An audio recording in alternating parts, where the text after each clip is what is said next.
I'm going to be covering the best controller settings, or my personal best controller settings for Warzone Season 2. Now, there is one thing I want to mention before we get into this video that is specific to my settings and why I'm running them. I do have a standard PS4 back button attachment on my standard PS4 controller here. That is a Sony branded attachment, so it's not some random third-party shit. I paid about $70 for this in New Zealand, so I guess in the US and other places it'd be like around $30-40. I've had it for almost 2 years and I have had no issues with it whatsoever. And speaking of my controller, sheesh, I'm rocking the Cold War Control Freaks as well as a precision ring on my left analog stick. I am sponsored by Control Freak, but I've been using Control Freaks for the last 4 or 5 years, so it wouldn't change if I wasn't sponsored. So I'd recommend you guys go pick some up. Code STRAW will get you a 10% discount and it'll support me directly. And if you want to tweet your screenshot at me or send it in the Discord, both of those links are in the description down below. I'd really appreciate that, and I'll give you a shout out along with it. So now moving on to my actual controller settings, I'm going to be rocking stick and move flipped. Now to get stick and move flipped, you just press whatever square is for your controller and it'll give you the stick and move flipped. I use this because it allows me to not take my thumb off my analog stick when jumping, so I can continue to use this analog stick and just click it in to jump.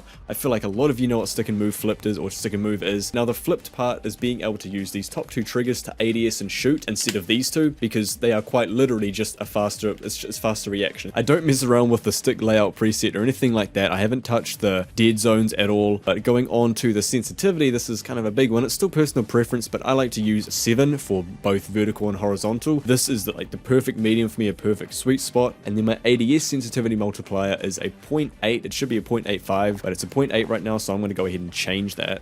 0.85 is what I always rock, so I guess I just forgot. Now this is a big one. We've got the aim response curve type. Now I'm not exclusive ace, I'm not JGod, I do not know the specifics for the response curves, but I have used dynamic for as long as I can remember. The best way I can explain it, and I explained this in all my previous controller settings videos, so with dynamic, say the player's here, you get, it's like, I don't know how to explain it. You don't get less aim assist, but it's just not as sticky. When I use standard, it feels very, it doesn't feel like I'm free flowing. It just very, I don't know how to explain it, dude. Look up a video. I don't know how to explain it, but dynamic for me just feels very smooth.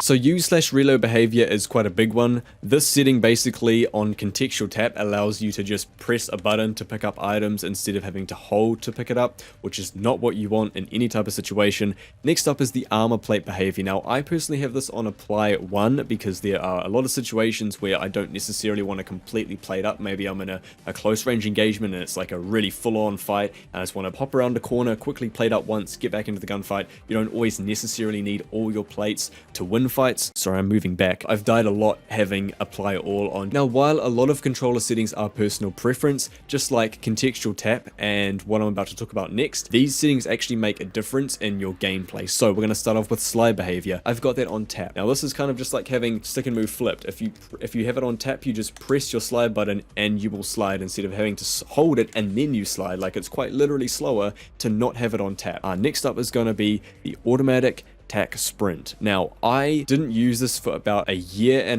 of Warzone, and when I just committed to using it, it changed the game for me instantly. It's so good for movement. Instead of having to double click to sprint, you just push your analog stick forward or whatever it is and you will go into an automatic tac sprint. And then the last one that kind of is personal preference, but it also allows you to actually land quicker, is parachute auto deploy. Now yes, I have forgotten to pull my shootout at some points. Having this disabled actually allows you to get closer to the ground instead of it pulling your parachute out automatically at a much higher point than would if you didn't have it on auto deploy. You can just get to the ground quicker and land quicker. And I'm pretty sure that's all of the most important controller settings. I've gone through the sensitivity, the aim response curve, you know, auto tac sprint, slide behavior, everything that will actually impact your game and allow you to play better. Consider leaving a like as well to support the video, and drop a sub with notifications on down below so you actually get updates of when I upload, which is pretty much every day. So thank you so much for watching. We'll catch you all next one. Have a great day everybody, and I'm out.